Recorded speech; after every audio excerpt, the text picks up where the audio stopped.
When the galaxy's most advanced telepath touched a human mind for the first time, her psychic scream echoed across 47 worlds, and that's when the aliens realized they weren't dealing with another peaceful species. The crystalline spires of the Zephyrian research facility pierced the purple sky like shards of frozen lightning. Dr. Vaelth Saran glided through the sterile corridors, her gossamer wings barely disturbing the recycled air. As the Galactic Confederation's most renowned xenobiologist, she had studied countless species across the galaxy. But today was different. Today they had captured something unprecedented. The human sat motionless in the containment chamber, a primitive creature by all accounts. Its pale skin was unmarked by the beautiful bioluminescent patterns that adorned civilized species. No wings, no telepathic organs, no psychic resonance chambers in its skull. Just crude bone, simple flesh, and those unsettling forward-facing eyes that seemed to track everything with predatory focus. Specimen designation, Human 7. Dr. Saran spoke into her recording crystal. Origin, third planet of the Sol system, outer rim territories. The creature appears docile in captivity, though preliminary scans suggest unusually dense neural activity for such a primitive brain structure. The human, a male, according to their biological assessments, had been captured during a routine patrol of the frontier worlds. His ship had been laughably primitive, held together with metal alloys and chemical propulsion. Yet somehow he had been traveling between star systems, a feat that should have been impossible for his species' technological level. Dr. Saran's assistant, a young Zephyrian named Keltar, fluttered nervously beside the containment unit. "Doctor, are you certain it's safe to proceed?" The preliminary psych scans returned unusual readings. "Elaborate," Dr. Saran commanded, her head tendrils shifting to deep violet, the color of scientific curiosity among her people. "The creature's mind appears to be loud, Doctor. Our long-range telepathic probes detected significant mental activity, but the patterns are chaotic, unlike any civilized species we've encountered." Keltar's wings trembled slightly. "It's almost as if the creature thinks in multiple streams simultaneously." Dr. Saran dismissed the concern with a graceful wave of her four-fingered hand. In her 3 centuries of life, she had never encountered a mind that could resist proper telepathic examination. The Zephyrians were the most psychically advanced species in known space. Their telepathic abilities had allowed them to become the premier researchers and diplomats of the Galactic Confederation. "Prepare the neural interface chamber," she commanded. "I will conduct a direct mind meld with the specimen. We need to understand how these creatures think if we're to properly classify them." The human watched them through the transparent aluminum barrier. Dr. Saran noticed that its eyes never stopped moving, constantly scanning, constantly evaluating. Most primitive species showed fear or confusion when captured. This one seemed to be studying them as intently as they were studying it. The neural interface chamber was a marvel of Zephyrian biotechnology. Organic conduits pulsed with soft blue light, ready to establish a direct connection between minds. Dr. Saran had used this chamber hundreds of times to communicate with newly discovered species, always with perfect success. The telepathic bridge allowed for complete understanding, translating not just words but concepts, emotions, and cultural context directly from one consciousness to another. "Bring the specimen here," she ordered. The containment field flickered and died. The human stood slowly, its movements careful and controlled. Dr. Saran noted the way it moved, not with the fluid grace of advanced species, but with a coiled tension that spoke of barely restrained violence. Every step seemed calculated, every gesture purposeful. As the human entered the neural interface chamber, Dr. Saran began the delicate process of preparing her mind for contact. She opened her psychic barriers carefully, allowing her consciousness to expand outward like a gentle tide. This was the moment of first contact, not between species, but between minds. "Specimen," she spoke aloud, knowing the translation matrix would convert her words to the primitive sounds humans used for communication. "I am going to touch your mind now. Do not resist. This process will allow us to understand each other." The human's lips curved upward in what their cultural database indicated was called a smile, but there was something wrong with it. Something that made Dr. Saran's bioluminescent patterns flicker uncertainly. "Lady," the human said in accented but clear galactic standard, I don't think you understand what you're about to do. Dr. Saren paused. The creature spoke their language? That was impossible without a translation matrix, but she pushed her surprise aside. Perhaps it had learned from listening to their conversations. Primitive species often had remarkable pattern recognition abilities. She approached the human slowly, extending one elegant hand toward its forehead. Her fingertips, specially evolved for telepathic contact, began to glow with soft psionic energy. The neural interface chamber hummed to life around them, amplifying and focusing her telepathic abilities. This will not harm you, she assured the creature. You may experience some disorientation as our minds connect, but to her fingertips made contact with the human skin. The universe exploded. Dr. Saren's consciousness was instantly overwhelmed by a torrent of sensation unlike anything in her 3 centuries of existence. The human mind wasn't just loud, it was a raging storm of barely contained chaos. Thoughts crashed through her awareness like breaking waves. Memories of violence and beauty, love and hatred, hope and despair, all existing simultaneously in impossible contradiction. But that wasn't the worst of it. The worst was the noise. Where Zephyrian minds were like still pools reflecting starlight. This human mind was like standing next to a waterfall during an earthquake. Every thought generated dozens of related thoughts, which spawned hundreds of tangential concepts, which exploded into thousands of emotional reactions. The creature didn't think in the orderly, sequential patterns of civilized minds. It thought in cascading avalanches of interconnected ideas. Dr. Saran tried to withdraw, but found herself trapped in the maelstrom of human consciousness. The neural interface chamber, designed to facilitate gentle telepathic communion, was now amplifying every chaotic thought pattern directly into her mind. She saw flashes of the human's memories, a childhood spent learning to fight, to compete, to never give up even when facing impossible odds. She witnessed a species that had clawed its way from caves to starships through pure stubborn determination, a people who had survived ice ages, plagues, wars, and disasters that would have broken any sane species. And then she touched something deeper, something that made her psychic scream echo through the chamber. The human wasn't just thinking, it was feeling. Not the gentle, controlled emotions of advanced species, but raw, primal sensations that burned through her consciousness like acid. Love so fierce it bordered on madness. Anger so pure it could melt steel. Joy so intense it felt like dying and being reborn. But beneath it all was something even more terrifying.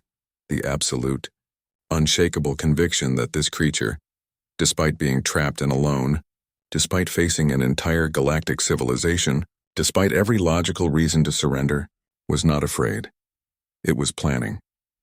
Through their telepathic connection, Dr. Saren felt the human's amusement. The creature was enjoying her distress. Welcome to our neighborhood, came a thought that wasn't quite a thought, more like a controlled explosion of meaning.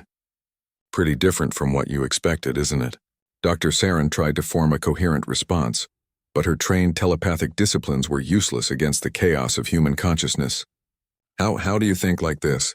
How do you function with such mental noise? She felt the human's laughter, a sensation like lightning dancing through her neural pathways. This isn't noise, lady. This is music. This is every human who ever lived. Every story we've ever told ourselves, every dream we've ever had. You're not just touching my mind. You're touching the collective unconscious of our entire species. The revelation hit her like a physical blow. Humans weren't just individuals. They were somehow connected to their entire species, history and culture in ways that defied every model of consciousness the Confederation had developed. You want to know what we are? The human's thoughts continued, gaining intensity. We're the species that looked at an infinite universe full of dangers and said, "Challenge accepted." We're the children of a world that tried to kill us every single day, so we learned to kill it back. We're the creatures who discovered fire and decided to bottle it, who learned to fly by throwing ourselves off cliffs until we figured it out. Dr. Saran could feel her sanity beginning to fray under the assault of human consciousness. The neural interface chamber was overloading, its organic components flickering and sparking as they tried to process the impossible complexity of the human mind. "Please," she managed to project. "I cannot, this is too much, withdraw your thoughts." But the human wasn't done. Through their connection, she felt his memories of Earth, a world of impossible violence and beauty, where every square meter had been fought over countless times, where species evolved not through cooperation but through endless, ruthless competition. You know what the scariest part is? The human's mental voice cut through her growing panic. I'm not special. I'm not some kind of superhuman or enhanced warrior. I'm just a cargo hauler who got lost. Every human you're going to meet is going to be like this. Every single one of us carries the dreams and nightmares of 10,000 years of civilization in our heads. Dr. Saran felt something she had never experienced in 3 centuries of life. Terror. Not fear, terror. The bone-deep understanding that her species, for all their advanced technology and psychic abilities, had encountered something utterly alien to their comprehension. We've been watching you. The human continued conversationally, as if he wasn't systematically destroying her worldview. Your confederation, your peaceful little alliance of rational telepathic species. And we've been wondering, how did you survive? How did any of you make it past the tribal stage without tearing yourselves apart? The answer came to Dr. Saran in a moment of horrible clarity. The Zephyrians, the Altarians, the Centauri Collective, all the advanced species of the galaxy, had evolved on garden worlds. Planets with stable climates, abundant resources, and relatively few predators. They had developed telepathy not as a weapon, but as a tool for cooperation. Their psychic abilities had allowed them to understand each other perfectly, leading to peaceful, harmonious civilizations. But Earth had been different. A world of constant change, devastating disasters, and endless competition. Humans had developed not telepathy, but something else, something the Confederation had no name for. They had developed the ability to adapt, to survive, to overcome any obstacle through sheer bloody-minded determination. We call it spite, the human explained, somehow reading her thoughts even though he showed no signs of telepathic ability. The refusal to quit even when quitting makes sense. The ability to look at impossible odds and say, we'll see about that. Your people developed psychic powers. We developed something better. We developed the absolute refusal to be broken. The neural interface chamber began to smoke. Dr. Saran's consciousness, overwhelmed by the sheer intensity of human thought, began to shut down in self-defense. Through the chaos, she heard the human's final message: tell your confederation we said hello. Tell them that humanity is coming to the stars, and we're bringing our dreams and our nightmares with us. Tell them that they've spent so long being rational and civilized that they've forgotten what it means to be truly alive. Dr. Saran's psychic scream tore through the facility like a shockwave. Every Zephyrian within a kilometer radius felt the echo of her terror, as her mind made contact with something that shouldn't have been possible. The neural interface chamber erupted in sparks and organic smoke as its delicate systems overloaded. She staggered backward, her hand torn away from the human's forehead, her elegant features contorted in an expression of absolute horror. For a moment she swayed on her feet, her consciousness trying desperately to reassemble itself after being scattered by the chaos of human thought. Then she screamed again, not psychically this time, but with her physical voice. A sound of such pure terror that it sent every other Zephyrian in the facility fleeing for the emergency exits. And then Dr. Vaelth Saran, the most renowned xenobiologist in the Galactic Confederation, collapsed to the floor in a dead faint. The human, whose name was Marcus Chen, though no one had bothered to ask, looked down at the unconscious alien with something approaching sympathy. He had tried to warn her. He had tried to explain that human minds weren't built for the kind of gentle, orderly telepathic contact that worked so well between other species. Humans, he reflected as he casually walked out of the now unguarded chamber, were chaos creatures. They thrived on disorder, adapted to contradiction, and turned obstacles into opportunities. The Confederation's peaceful, rational approach to the universe was admirable, but it had also made them fragile. The facility's alarms wailed as Marcus made his way through corridors filled with panicking Zephyrians. Their telepathic abilities, normally such an advantage, were now working against them. Dr. Saran's psychic scream had created a feedback loop of terror that was spreading through their linked minds like a virus. Marcus found his confiscated equipment in a storage bay near the main laboratory. The Zephyrians had studied his belongings with scientific fascination, never imagining that a primitive human might have planned for this exact scenario. His ship's emergency beacon was still active, broadcasting a coded message that would bring a rescue team within days. But Marcus didn't intend to wait for rescue. The Zephyrians had made one crucial mistake. They had assumed that because humans lacked telepathy, they lacked the ability to understand and manipulate psychic species. They were wrong. Marcus had spent his entire adult life trading with psychic species across the frontier. He had learned to read their emotional patterns, to understand their cultural tells, to know exactly which psychological pressure points would cause them to react predictably. And now, as he activated his ship's communication array, he smiled. The same smile that had made Dr. Saren's patterns flicker with uncertainty. "This is Marcus Chen, cargo hauler, human, broadcasting on all Confederation frequencies." He spoke into his communicator as his ship lifted off from the Zephyrian facility. Below him, the crystalline spires were dark, their inhabitants still reeling from their first contact with human consciousness. "I want to thank the Zephyrian research team for their hospitality, even if they did skip the part where they asked permission before poking around in my brain." His voice carried across subspace to every Confederation world, translated automatically by their own systems. "I'm heading back to human space now, but I thought I'd leave you folks with something to think about. See, you've been operating under the assumption that telepathy makes you superior to non-psychic species, that the ability to read minds gives you some kind of evolutionary advantage." He paused, letting that sink in across 1,000 worlds. "But here's the thing about humans. We've spent our entire evolutionary history dealing with creatures that could kill us without thinking. Predators, diseases, natural disasters, other humans. We learned a long time ago that the most dangerous enemy isn't the one you can see coming. It's the one that looks harmless until it's too late." Another pause. Marcus was enjoying this. "Your Dr. Saren wanted to understand how human minds work. Well, now she knows. We don't think like you. We don't feel like you. We don't see the universe like you. Where you see order, we see opportunities. Where you see impossibility, we see a challenge. Where you see reasons to give up, we see reasons to try harder." Across the Galactic Confederation, the message was being received with growing alarm. Emergency sessions were being called. Military advisors were being consulted. For the first time in thousands of years, the peaceful alliance of rational species was experiencing something they had almost forgotten existed: fear of the unknown.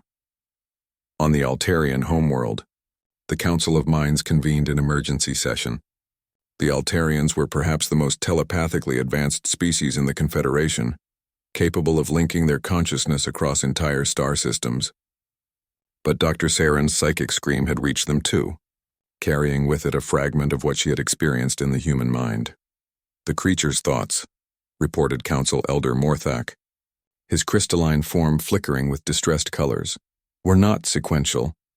They existed in parallel streams, processing multiple contradictory concepts simultaneously. How does a species function with such chaotic cognitive patterns?"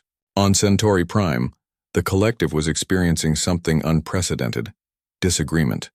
For the first time in their recorded history, different nodes of their hive mind were reaching different conclusions about the same data. The exposure to human thought patterns, even secondhand through Dr. Saren's memories, was introducing an element of chaos into their perfectly ordered society. And in the depths of space, aboard ships and stations scattered across 100 systems, other humans received Marcus Chen's message and smiled the same predatory smile that had unsettled Dr. Saren. The Confederation was about to learn that humans had been watching them far longer than they had been watching humans.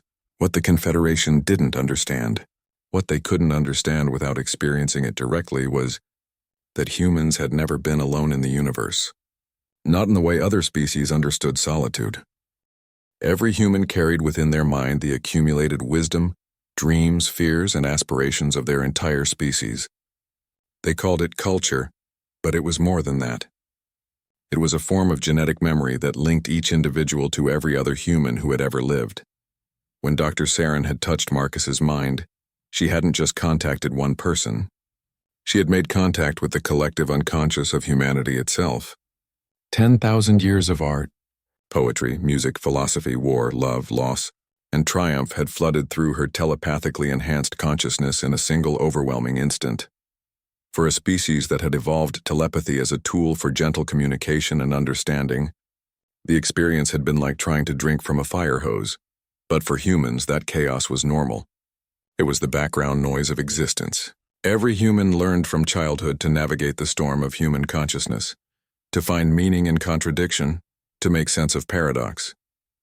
They didn't need telepathy because they had developed something better: the ability to understand each other despite fundamental differences in perspective. Marcus's ship cleared the Zephyrian system and jumped to hyperspace. His message continued to broadcast, carried by Confederation communication networks to every corner of civilized space. 3 days after Dr. Saran's collapse, the Galactic Confederation's High Council convened for the first emergency session in over 2 centuries. Representatives from 47 species gathered in the great amphitheater on Nexus Station, their various forms of communication creating a symphony of telepathic, empathic, and pheromonal exchange. High Counselor Vexani of the Altarians called the session to order with a pulse of structured thought that silenced all other mental chatter. "Fellow beings," she projected to the assembled minds, "we face an unprecedented situation. The species designated human has demonstrated cognitive capabilities that challenge our fundamental understanding of consciousness itself." A ripple of unease passed through the gathering. The Zephyrian delegate, still pale from sharing in Dr. Saran's traumatic experience, transmitted a brief summary of what had occurred during the mind meld attempt. The creature's thoughts were not merely chaotic, she explained, her mental voice trembling with remembered fear. They were actively hostile to telepathic contact, as if their entire species had evolved psychological defenses against mental intrusion. This observation sent a shock through the assembly. Most Confederation species had developed telepathy as their primary form of communication. The idea of a species that was naturally resistant to mental contact was both fascinating and terrifying. "What are you suggesting?" asked the representative from the Centauri Collective, their hive mind struggling to process the implications. "That humans are somehow immune to telepathic influence." "Not immune," the Zephyrian corrected. "Hostile. Their minds appear to actively reject external mental contact through sheer cognitive dissonance. It's as if they've developed psychological white noise to prevent telepathic intrusion." Admiral Kethvar of the Confederation Defense Force, a member of the warrior species known as the Saurians, leaned forward with interest. Unlike most Confederation species, the Saurians had retained some of their ancestral aggressive tendencies, making them ideal military planners. "If these humans are naturally resistant to our primary forms of communication and influence," he rumbled through the translation matrix, "they represent a significant strategic concern. How do we negotiate with a species we cannot understand telepathically? How do we ensure they remain peaceful without the ability to share emotional context?" The question hung in the chamber like a toxic cloud. For thousands of years, the Confederation had maintained peace through perfect understanding. Telepathic species could share not just words, but intentions, emotions, and cultural context. Misunderstandings were virtually impossible when minds could touch directly, but humans were different. They communicated through crude sounds and symbols, conveying meaning through inadequate approximations that left vast room for misinterpretation. They had spent their entire evolutionary history learning to function without the benefit of direct mental contact. "Perhaps," suggested Dr. Yilmar of the Scientific Consortium, "we are approaching this incorrectly. Instead of viewing human resistance to telepathy as a hostile trait, we should consider it an adaptation. What kind of environment would produce a species with natural psychic defenses?" The chamber fell silent as the assembled minds pondered this question. Slowly, a disturbing picture began to emerge. "A world of telepathic predators," whispered the Altarian counselor, her crystalline form flickering with horrified understanding. "They evolved on a planet where mental intrusion meant death." The implications hit the assembly like a wave. If humans had developed natural resistance to telepathy, it meant their homeworld had once been inhabited by psychic species that used mental abilities as weapons rather than tools for communication. "That's impossible," protested the Centauri representative. "No telepathic species uses their abilities for predation. The psychic arts are tools of peace, understanding, and cooperation." But Admiral Kethvar was already accessing the Confederation's xenoarchaeological databases, his warrior's instincts driving him to seek tactical intelligence. What he found made his blood run cold. Earth's fossil record, he announced to the stunned assembly, contains evidence of at least 17 distinct sapient species. Only one survived to achieve spaceflight. The chamber erupted in shocked mental static as dozens of telepathic minds tried to process this information simultaneously. 17 sapient species on one world? It was unheard of. Most planets that developed intelligent life produced only one dominant species, which then spread across the globe through cooperation and mutual understanding. But Earth had been different. Earth had been a battleground.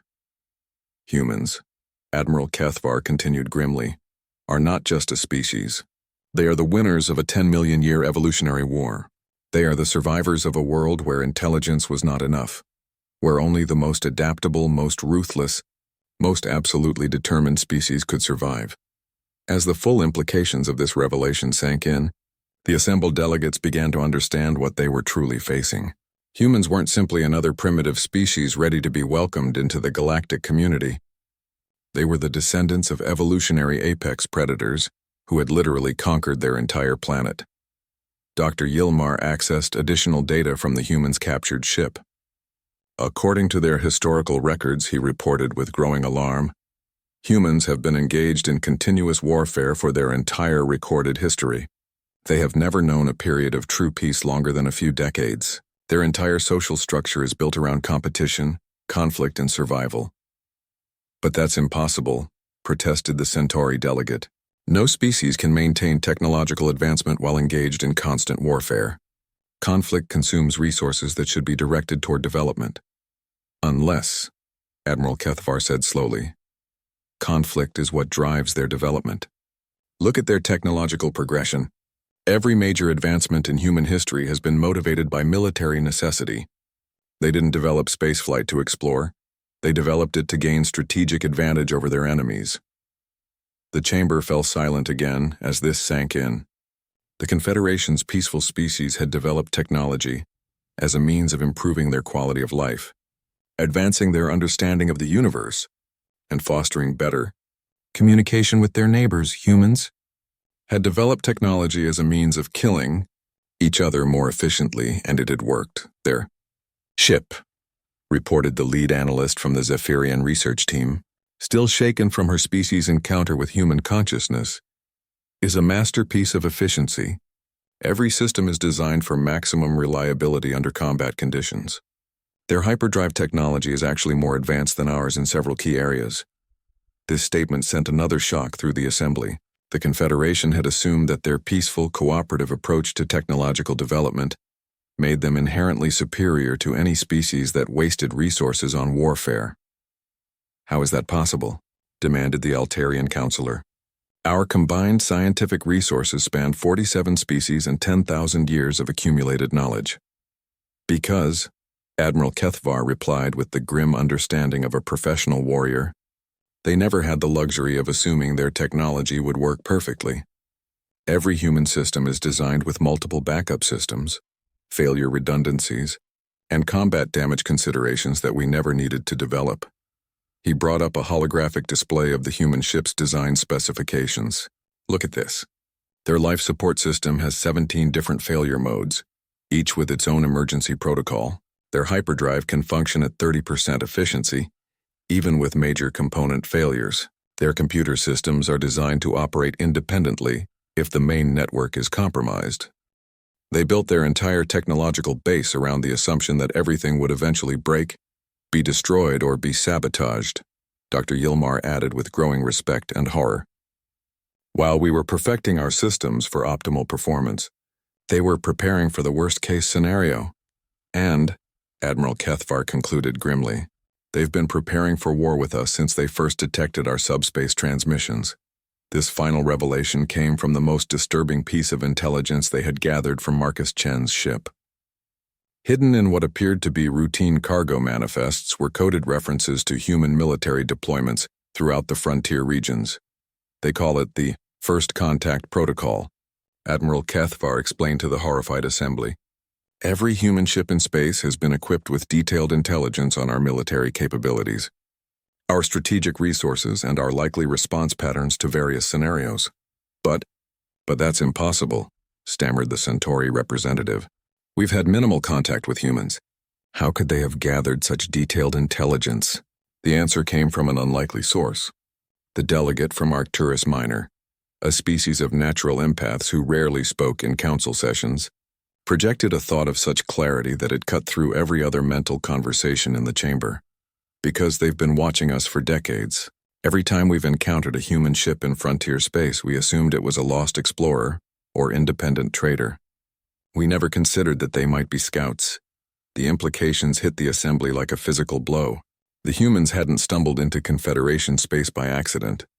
They had been systematically reconnoitering every major installation, trade route, and military asset for years. How many? Asked High Counselor Vexani. Though she dreaded the answer, Admiral Kethvar consulted his tactical displays. Based on the coded references in this one ship's database, we estimate at least 300 human vessels have penetrated Confederation space over the past decade. And those are just the ones they've bothered to catalog. But why? Pleaded the Zephyrian delegate. What could they possibly want from us? Our technology is superior in most areas. Our resources are abundant. Our societies are stable and peaceful. Why would they view us as enemies? The answer came from Dr. Saran herself, who had finally recovered enough from her telepathic trauma to attend the emergency session via hologram. Her elegant features were haggard, her bioluminescent patterns dim and erratic. Because, she said in a voice that carried the weight of terrible understanding, they don't see us as enemies. They see us as prey. The chamber erupted in confused mental chatter, but Dr. Saran continued with the determined clarity of someone who had looked into the abyss and lived to describe it. When I touched that human's mind, I experienced their perspective directly. To them, we are not threatening. We are vulnerable. Our telepathic abilities, our peaceful nature, our cooperative societies, these are not strengths in their worldview. These are weaknesses to be exploited. She paused, gathering strength to continue.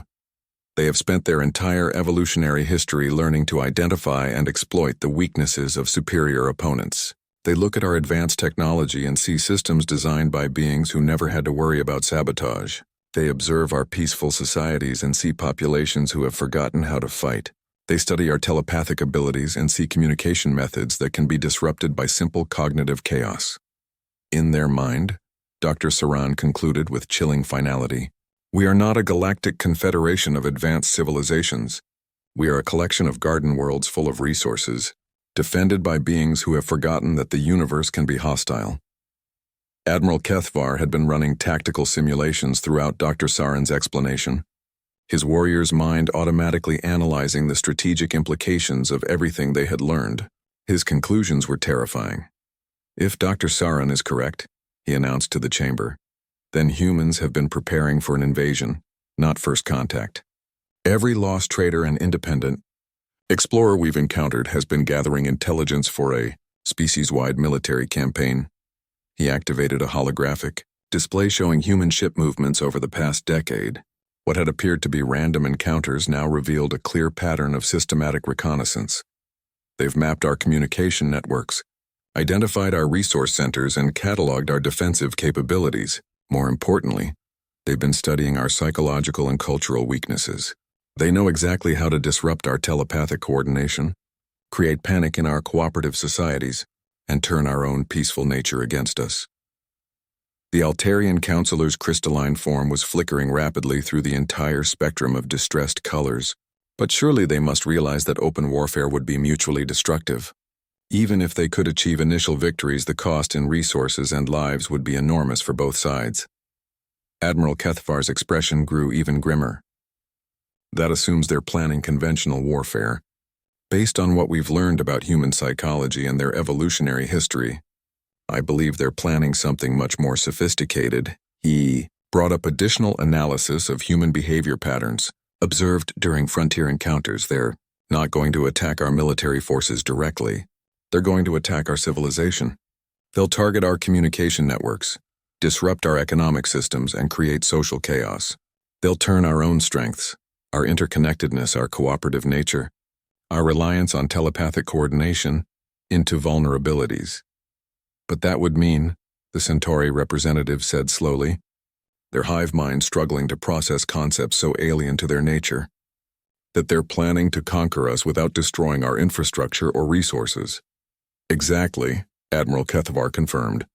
They want our worlds intact, our populations alive, and our technology functional. What they don't want is our resistance. Dr. Yilmar had been analyzing human historical data throughout the discussion. His findings supported Admiral Kethavar's conclusions in the most disturbing way possible.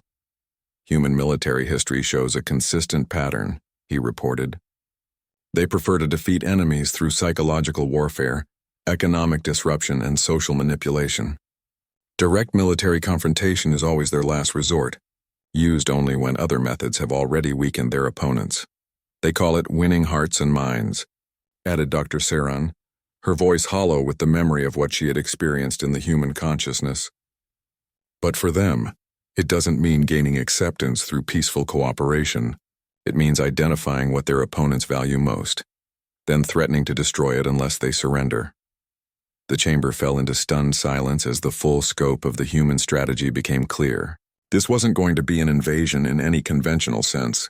It was going to be a systematic campaign to convince the Confederation that resistance was futile. And the terrifying part was, it might actually work. High Counselor Vexani finally broke the silence with a mental pulse that commanded attention from every mind in the chamber. How long do we have? Admiral Kethavar consulted his tactical projections. Based on the coded references in the captured ship's database, the human fleet is already in position along our outer borders. They could begin operations within days if they choose to. Or, Dr. Saran added with bitter insight, they may already have begun. How would we know if they started with subtle economic disruption or communication interference? We've been assuming that any problems in our outer systems were due to natural causes or equipment failures. This possibility sent a wave of paranoid speculation through the assembled minds. For a species accustomed to telepathic communication and perfect understanding, the idea that they might be under attack without realizing it was profoundly disturbing. We need options, High Counselor Vexani declared. What can we do to counter this threat? The chamber fell silent again. For all their advanced technology and accumulated wisdom, none of the Confederation's peaceful species had ever faced an opponent like humanity. Their entire approach to conflict resolution was based on understanding, communication, and mutual cooperation. But how do you cooperate with a species that views cooperation as weakness? How do you communicate with minds that actively resist telepathic contact? How do you find common ground with beings who have spent millions of years learning to exploit the weaknesses of others? There is one option, Admiral Kethavar said slowly, his tactical mind working through possibilities that horrified him even as he considered them. We could attempt preemptive action, strike their fleet positions before they can begin their campaign. The suggestion created an immediate storm of horrified mental rejection from every telepath in the chamber. The idea of launching an unprovoked attack went against everything the Confederation stood for.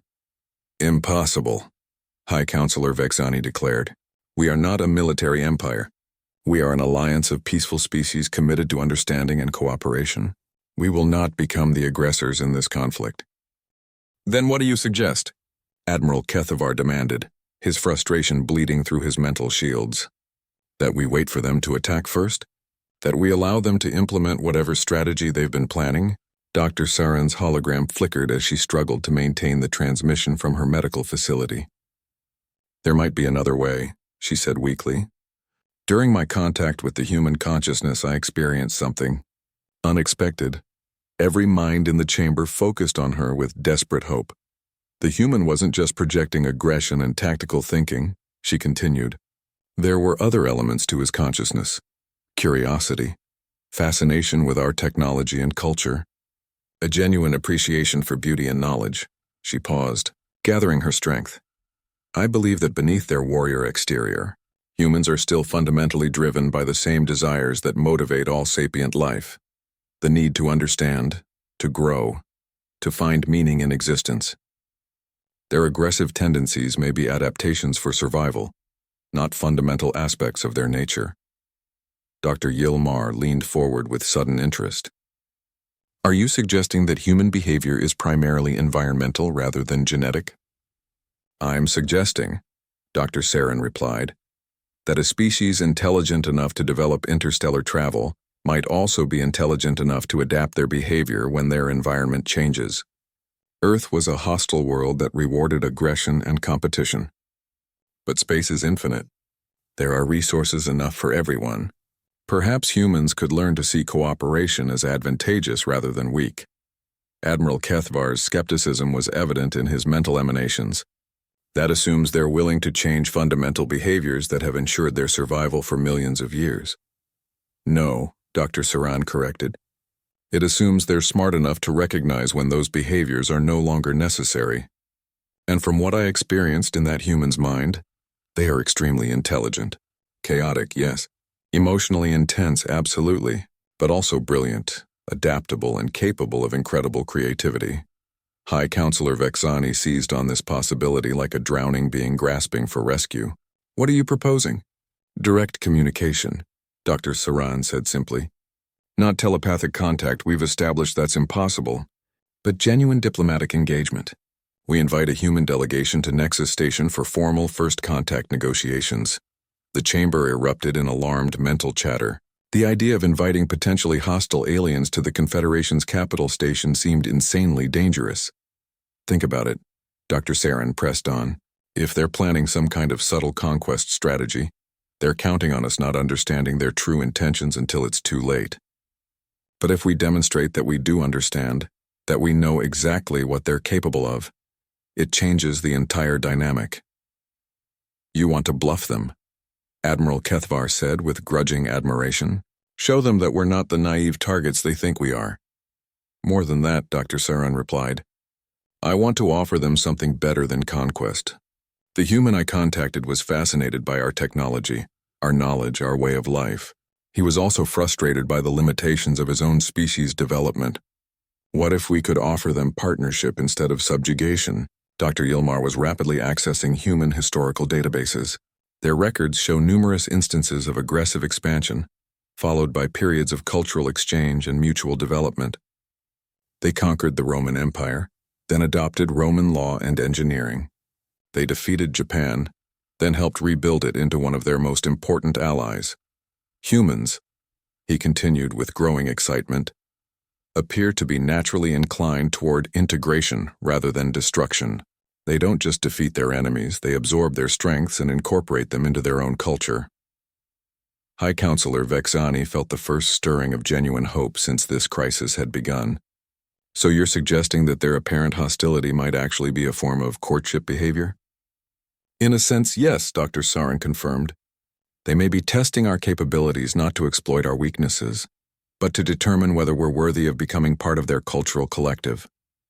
From their perspective, any species that can't defend itself probably isn't worth allying with. Admiral Kethvar was still deeply skeptical. That's an enormous gamble based on one traumatic telepathic contact. What if you're wrong? What if they really are planning conquest? Then, Dr. Saran said with more strength than she had shown since her ordeal began, we'll have learned their true intentions before they could implement their strategy. And we'll have demonstrated that the Confederation is not helpless prey. High Counselor Vexani felt the weight of 47 civilizations resting on her decision. The choice was stark. Attempt preemptive military action against a potentially superior enemy, or gamble everything on the hope that humanity might be reasoned with. Dr. Saran, she said finally, you've had the most direct contact with human consciousness of any being in the Confederation. In your professional opinion, what is the likelihood that diplomatic engagement could succeed? Dr. Saran considered the question with the careful deliberation of a scientist whose theories were about to be tested under the most extreme conditions possible. Based on my analysis of human psychological patterns, she replied, I estimate a 63% probability that they would respond positively to a direct diplomatic approach, assuming we demonstrate both strength and genuine interest in cooperation. And if they respond negatively? Admiral Kethvar asked. Then we'll have approximately 72 hours to prepare for the most sophisticated military campaign in galactic history, Dr. Saran admitted. But Admiral, if I'm right about their intentions, they're already prepared to begin operations. Diplomatic contact at least gives us a chance to change the outcome. High Counselor Vexani looked around the chamber at the assembled representatives of 47 worlds. In their various faces and forms, She saw the same mixture of fear and desperate hope that she felt in her own hearts. "All in favor of authorizing immediate diplomatic contact with human leadership?" she asked. The vote was unanimous. Within hours of the High Council's decision, every subspace communication array in Confederation space was broadcasting the same message on frequencies known to be monitored by human ships. To the leadership of the human species, the Galactic Confederation formally requests diplomatic contact for the purpose of establishing peaceful relations between our civilizations. We propose a meeting of representatives at Nexus Station within 1 standard week. We await your response. The message was transmitted in 17 different languages, including the primitive audio-based communication system humans seem to prefer. It was also accompanied by detailed specifications for safe passage through Confederation space and formal guarantees of diplomatic immunity. On the bridge of the human flagship Indomitable, Admiral Sarah Chen, no relation to Marcus, though the name similarity was not coincidental among humans who chose careers in space, read the message with a mixture of surprise and professional satisfaction. "Well," she said to her assembled staff officers, "that wasn't quite what we expected. Could be a trap." "Admiral," suggested her tactical officer, Commander Jackson. "They might be trying to lure our leadership into a vulnerable position." Admiral Chen laughed, a sound her alien observers would have recognized as distinctly predatory. "Commander, if they wanted to set a trap, they would have done it subtly. This message practically screams, 'We know what you're planning and we want to talk about it.'" She turned to her communications officer. "Send a response. Tell them we accept their invitation and will arrive at Nexus Station in 5 days. Also, make sure they understand we'll be bringing a full diplomatic escort." "How many ships, Admiral?" the communications officer asked. "Oh, I think 12 heavy cruisers should be sufficient to ensure our safety during negotiations." 5 days later, Nexus Station's long-range sensors detected the approaching human fleet. What they saw confirmed both their best hopes and their worst fears about humanity's capabilities. The 12 ships that emerged from hyperspace were not the crude, primitive vessels the Confederation had expected based on Marcus Chen's cargo hauler. These were sleek, deadly warships that radiated technological sophistication and barely contained destructive power. Their sensor profiles indicated armament and defensive systems that matched or exceeded anything in the Confederation's military inventory. They weren't kidding about the escort. Admiral Kethavar observed from Nexus Station's command center. "Those ships could probably take on our entire defense fleet." "But they're not attacking," High Counselor Vexani noted with relief. "They're maintaining standard diplomatic formation and following our approach vectors exactly." The human flagship, designated as Indomitable according to their transmitted identification codes, docked at the station's primary diplomatic berth with mechanical precision. Within minutes, the station's sensors detected the approach of the human delegation. What emerged from the ship surprised everyone who had been expecting the crude, primitive beings described in the initial reports. The humans were impeccably dressed in what was obviously formal diplomatic attire. They moved with confident grace and carried themselves with the bearing of experienced negotiators. Leading the delegation was Admiral Chen, a woman whose age was difficult to determine but whose authority was unmistakable. She was accompanied by what appeared to be a mix of military officers, scientific advisors, and civilian specialists. "Welcome to Nexus Station," High Counselor Vexani said through the translation matrix as the human delegation entered the Grand Diplomatic Chamber. "We are honored by your presence." Admiral Chen smiled, and this time her smile carried warmth rather than predatory calculation. "The honor is ours, Counselor. We've been looking forward to this meeting for quite some time." The diplomatic chamber had been carefully prepared for this unprecedented meeting. Traditional telepathic communication networks had been supplemented with audio-visual translation systems to accommodate humanity's non-psychic communication methods. Cultural advisors from all 47 member species had provided input on protocol and etiquette, but none of their preparations had quite prepared them for the reality of direct communication with humans. "Before we begin formal negotiations," Admiral Chen said, her words translated and broadcast to every mind in the chamber, "I'd like to address the incident involving Dr. Sarin and one of our citizens, Marcus Chen." A ripple of tension passed through the assembled telepaths. The traumatic contact between human and Zephyrian consciousness had become legendary throughout the Confederation. Marcus asked me to convey his apologies for the intensity of that experience, Admiral Chen continued. He's actually quite embarrassed about the whole thing. Apparently he was in what we call a bad mood that day. He'd been captured, imprisoned, and prodded by aliens without his consent. His mental state was not conducive to gentle telepathic contact. Dr. Saran's hologram flickered with what might have been amusement. Are you saying that human consciousness is normally less chaotic? Oh no, Admiral Chen replied with what was definitely amusement. We're always chaotic. That's just how we think. But Marcus was actively annoyed, which made the chaos more aggressive than usual. Under normal circumstances, contact with a human mind is merely overwhelming, rather than traumatic.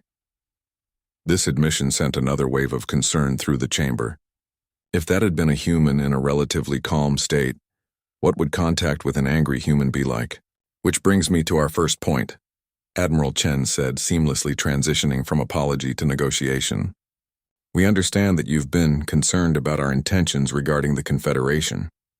High Counselor Vexani decided that direct honesty was the best approach.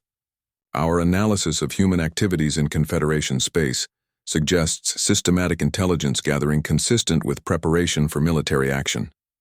Admiral Chen nodded approvingly. Very good analysis. You're absolutely right. We have been preparing for military action. We've been mapping your territories, studying your capabilities, and developing strategic plans for various contingencies. The admission created a storm of alarmed mental chatter among the telepathic delegates. Admiral Chen raised her hand for silence. However, she continued, you've made a fundamental error in your assessment of our intentions. We weren't preparing to attack you. We were preparing to defend ourselves from you. The chamber fell silent as every mind struggled to process this reversal. From our perspective, Admiral Chen explained, we detected evidence of a vast interstellar civilization with advanced technology and apparent military capabilities spanning hundreds of star systems. We had no idea whether you were peaceful explorers, aggressive conquerors, or something else entirely. So we did what humans always do when faced with the unknown. We prepared for the worst-case scenario while hoping for the best. Dr. Yilmar leaned forward with scientific curiosity overriding diplomatic protocol. You were afraid of us? Terrified, Admiral Chen admitted cheerfully. A civilization capable of faster-than-light travel, energy manipulation, and what appeared to be some form of directed energy technology. Of course we were afraid.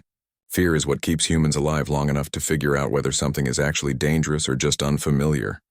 She gestured to the assembled delegates. But now that we're here talking face to face, we can see that you're not aggressive conquerors. You're explorers, scientists, diplomats. You build stations for communication rather than fortresses for war. You invite strangers to negotiations rather than demanding surrender. Admiral Kethvar was beginning to understand the scope of the misunderstanding that had brought them to the brink of conflict. So when our scouts encountered your ships in frontier space, they found heavily armed vessels with advanced sensor arrays, operated by beings who refused telepathic contact and gave evasive answers about their origins and intentions, Admiral Chen completed.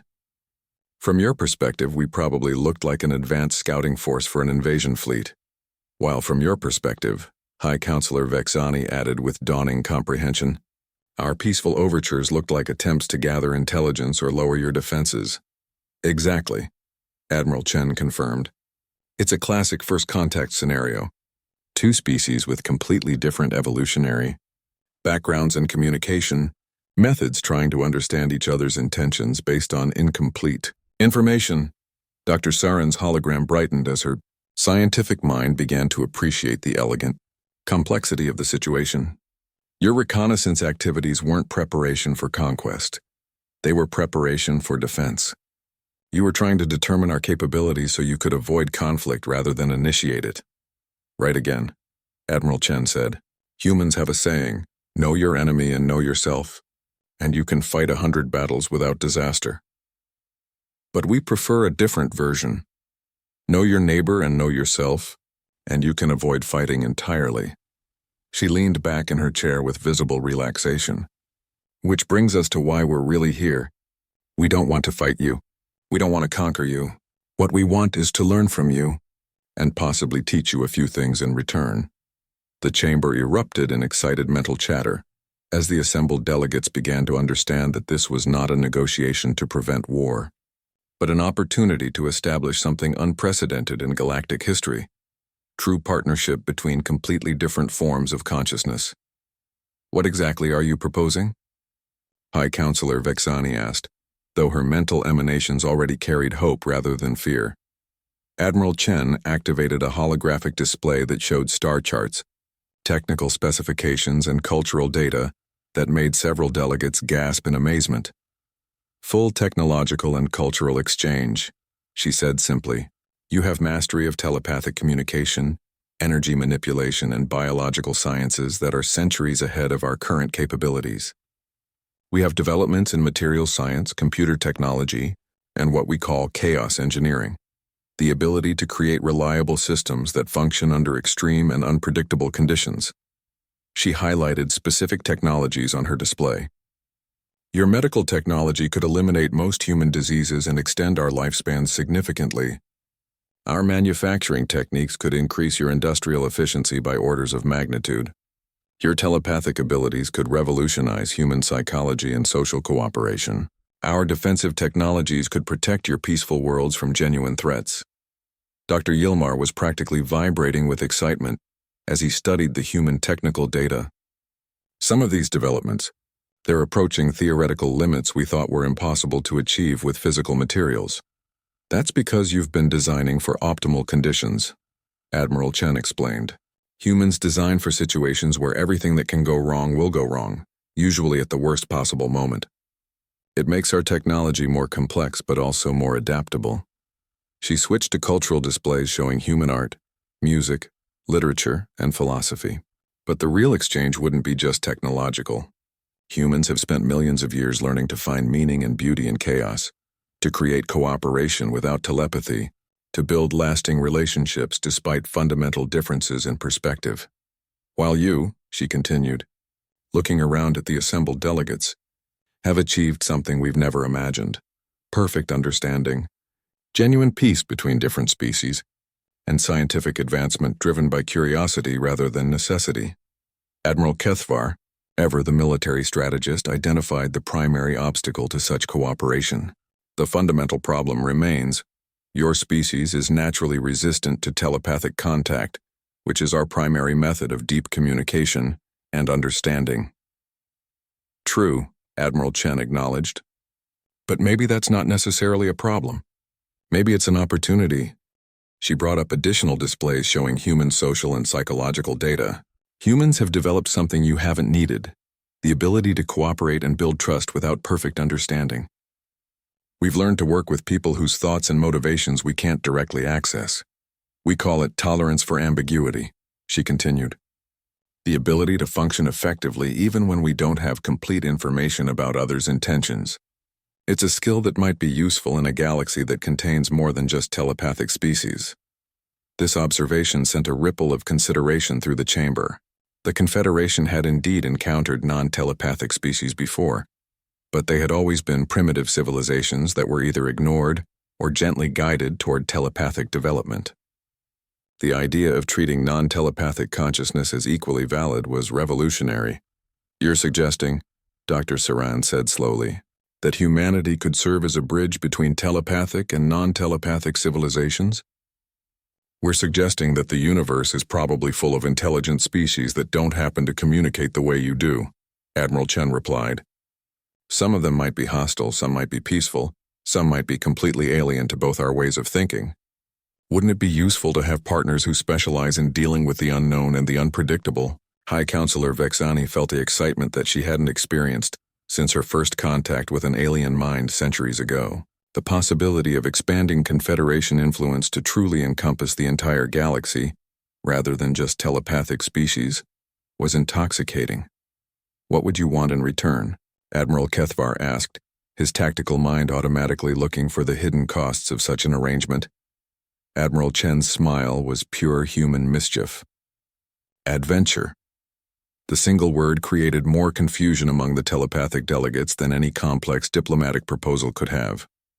Humans, Admiral Chen explained, have a psychological need for challenge, discovery, and new experiences. We've spent our entire history pushing boundaries, exploring new territories, and solving impossible problems. A peaceful, stable galaxy full of cooperative neighbors sounds wonderful, but it would probably drive us insane from boredom within a generation. What we want, she continued, is to be your advanced scouts, your first contact specialists, your troubleshooters. When you encounter something dangerous, unknown, or just plain weird, we want to be the ones you call. We want to explore the galaxy's dark corners, make contact with hostile species, and solve the problems that are too chaotic or unpredictable for telepathic minds to handle. Dr. Yilmar leaned forward with fascination. You want to be our chaos specialists? Exactly, Admiral Chen confirmed. You provide the science, the resources, and the stable foundation. We provide the adaptability, the defensive capabilities, and the willingness to deal with whatever weirdness the universe throws at us. She gestured to her escort fleet. Those ships out there? They're not designed for conquest.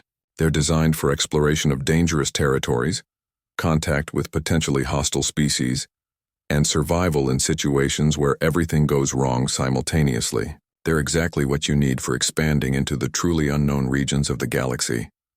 High Counselor Vexani realized that humanity wasn't asking to join the Confederation as a member species. They were proposing to become its immune system, the aggressive, adaptive, chaotic element that could protect the peaceful core while expanding its reach into territories too dangerous for civilized species to explore. 3 hours of intensive negotiation followed, with both sides working out the details of an unprecedented arrangement. Humans would establish joint research facilities with Confederation scientists, sharing their chaos engineering techniques in exchange for advanced telepathic and biological technologies. Human exploration fleets would be equipped with Confederation sensors and communication systems, allowing them to serve as long-range scouts for peaceful expansion.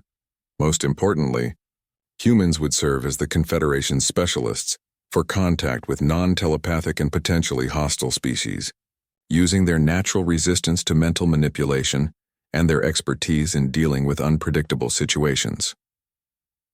There is one final concern, Dr. Saren said, as the negotiations neared their conclusion. Human consciousness is intense. Extended exposure to human thought patterns might have psychological effects on telepathic species that we haven't anticipated. Admiral Chen nodded thoughtfully. We've actually considered that possibility. It's one of the reasons we've been studying your telepathic abilities so carefully. We think there might be a way to create, let's call them mental buffers, that would allow controlled contact without overwhelming telepathic minds. She activated another display showing preliminary research into human telepathic interaction. Some of our people appear to have more stable, less chaotic thought patterns than others. With proper training and preparation, they might be able to serve as telepathic liaisons, humans who can interact safely with telepathic minds without causing trauma.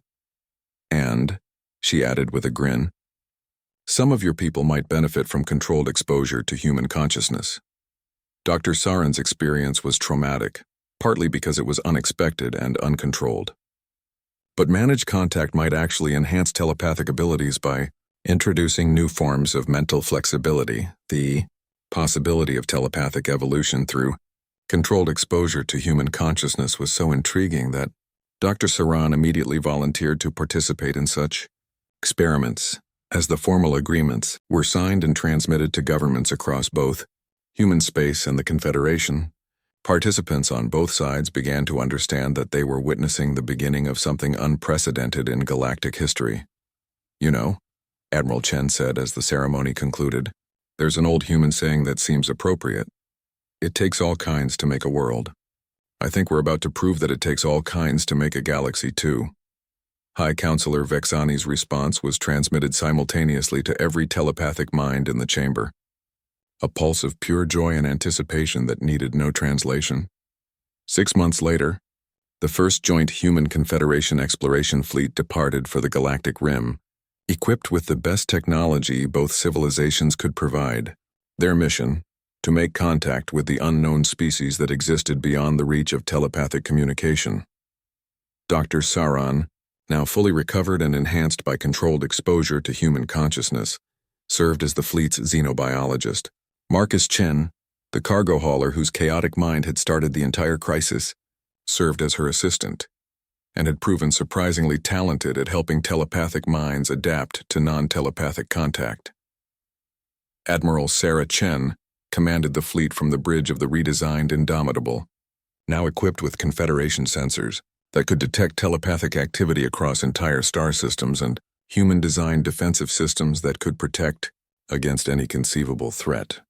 As they approached their first target system, where long-range scans had detected signs of a vast non-telepathic civilization, Admiral Chen felt the familiar human emotion that had driven her species to the stars. Anticipation of the unknown. Contact in 30 minutes, her communications officer reported. Excellent, Admiral Chen replied. Let's go make some new friends. 5 years after first contact between humanity and the Galactic Confederation, the galaxy had become a very different place. The Confederation had expanded from 47 telepathic species to include over 200 different forms of consciousness, many of them discovered and contacted by joint human Confederation exploration teams. Species that had been considered too hostile, too alien, or too chaotic for traditional diplomatic contact had been successfully integrated into the growing galactic community. Humans had gained access to medical technologies that extended their lifespans to centuries, telepathic enhancement procedures that allowed limited psychic abilities, and scientific knowledge that had advanced their civilization by millennia in just a few years.